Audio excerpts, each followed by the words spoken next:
ചോദ്യം 1. വെള്ളം വീഞ്ഞാക്കിയ ശേഷം യേശു എങ്ങോട്ടാണ് പോയത്? ഓപ്ഷൻ എ ഗലീലി, ബി കഫർനാം, സി ജെറുസലേം, ഡി യൂദയ.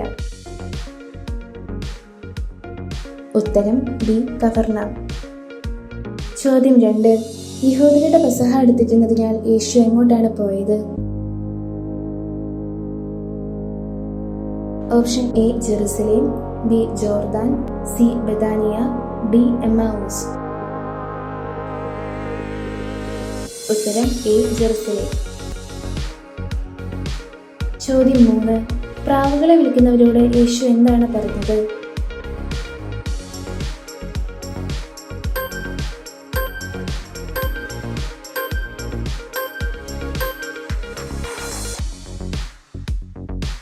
ഉത്തരം എ എൻ്റെ പിതാവിൻ്റെ ആലയം നിങ്ങൾ കച്ചവട സ്ഥലമാക്കരുത്.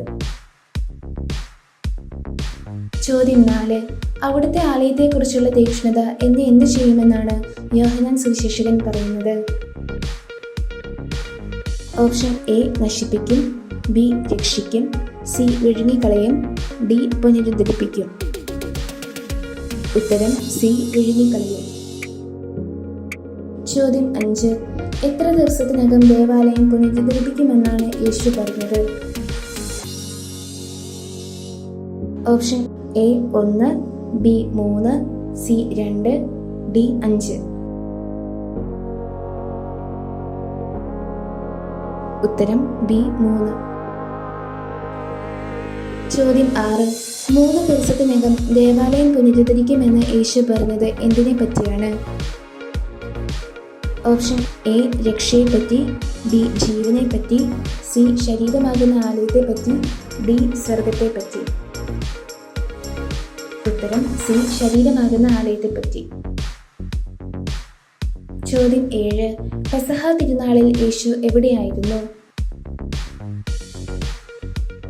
Option A Emmaus, B Bethania, C Jericho, D Jerusalem.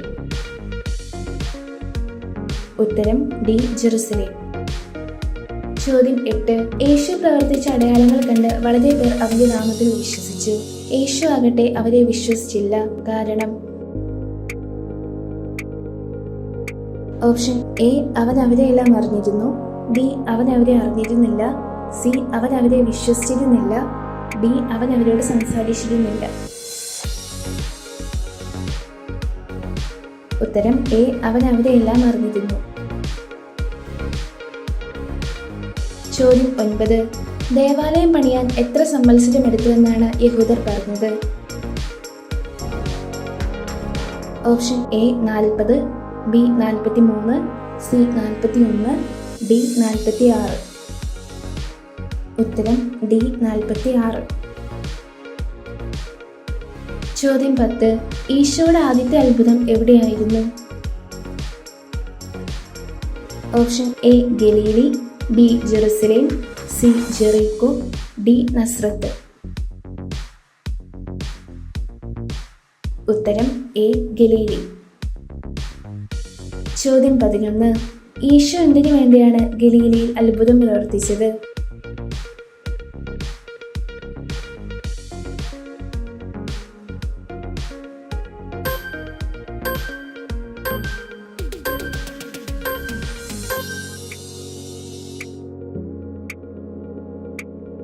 ഉത്തരം ബി തന്റെ മഹത്വം വെളിപ്പെടുത്തുന്നതിന് വേണ്ടി.